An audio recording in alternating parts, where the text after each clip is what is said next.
ಹಿಮ ಪ್ರದೇಶದಲ್ಲಿ ವಿದ್ಯುತ್ ಕೆಲಸಗಾರರ ಸಾಹಸದ ಕತೆ. ಚೀನಾದ ಉತ್ತರ ಭಾಗದ ಹಿಮದ ಪರ್ವತಗಳಲ್ಲಿ ಒಂದು ಚಿಕ್ಕ ಹಳ್ಳಿ ಇತ್ತು. ಆ ಹಳ್ಳಿಯನ್ನು ದೊಡ್ಡ ನಗರಕ್ಕೆ ಸಂಪರ್ಕಿಸುವ ಏಕೈಕ ವಿದ್ಯುತ್ ಲೈನ್ 800 ಅಡಿ ಎತ್ತರದ ಟವರ್ಗಳ ಮೇಲೆ ಹಾದು ಹೋಗುತ್ತಿತ್ತು. ಚಳಿಗಾಲ ಬಂದಾಗ ಪ್ರಳಯದ ಗಾಳಿಗಳು ಬೀಸುತ್ತಿದ್ದವು. ಹಿಮಜಾಡು ಮಳೆ ಸುರಿಯುತ್ತಿತ್ತು. ಎಲ್ಲವೂ ಬಿಳಿಯಾಗಿ ಕಾಣಿಸುವಂತಹ ಸದ್ದು ಮೌನ. ಒಂದು ರಾತ್ರಿ ಭೀಕರವಾದ ಹಿಮಸುರಿ ಮಳೆ ಬಂತು. ಬಿರುಗಾಳಿ ಟವರ್ಗಳನ್ನು ಹೊಡೆದು ಕೊನೆಯ ಡಂಡರದಲ್ಲಿ ಒಂದು ಪ್ರಮುಖ ಹೈ ವೋಲ್ಟೇಜ್ ವೈರ್ ದಾಂಡ್ವಾಗಿ ನೆಲಕ್ಕೆ ಬಿದ್ದಿತು. ಸಂಪೂರ್ಣ ಹಳ್ಳಿ ಕತ್ತೆಯಲ್ಲಿ ಮುಳುಗಿತು. ಜನರು ತೀವ್ರ ಚಳಿಯಲ್ಲಿ ಬೆಂಕಿ ಹಚ್ಚಿಕೊಂಡು ಕುಳಿತಿದ್ದರು. ಹೆತ್ತವರು ಮಕ್ಕಳಿಗೆ ಶೀತದಿಂದ ಹೆದರಿಕೆ. ಆ ಸಮಯದಲ್ಲಿ ಒಂದು ಸಂದೇಶ ಬಂತು. ಲೈನ್ ಪುನಃ ಜೋಡಿಸದೇ ಇದ್ದರೆ ಹಳ್ಳಿಯಲ್ಲಿ ಇರುವ ಆಸ್ಪತ್ರೆಯ ಜನರು ಬದುಕುವುದಿಲ್ಲ.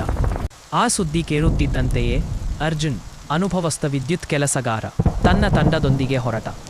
ಗಾಳಿ ಗಂಟೆಗೆ 90 ಕಿಲೋಮೀಟರ್ ವೇಗದಲ್ಲಿ ಬೀಸಿ ಹಿಮ ಕಣ್ಣಿಗೆ ಅಂಟಿ ನೋವು ಕೊಡುತ್ತಿತ್ತು. ಮುಖವನ್ನು ಮುಚ್ಚಿದ ಮಾಸ್ಕು ಕೂಡ ಬಿರುಸಿನ ಚಳಿಯನ್ನ ತಡೆಲಾಗದಷ್ಟು. ಮೇಲೆ ಹೋಗುವುದು ಅಪಾಯ. ಒಂದು ತಪ್ಪು ಹೆಜ್ಜೆ, ನೇರ ಸಾವೆ. ಸಹೋದ್ಯೋಗಿ ಜಾಂಗ್ ಎಚ್ಚರಿಸಿದ. ಅರ್ಧನ್ ಕಲ್ಲಿನಂತೆ ದೃಢ.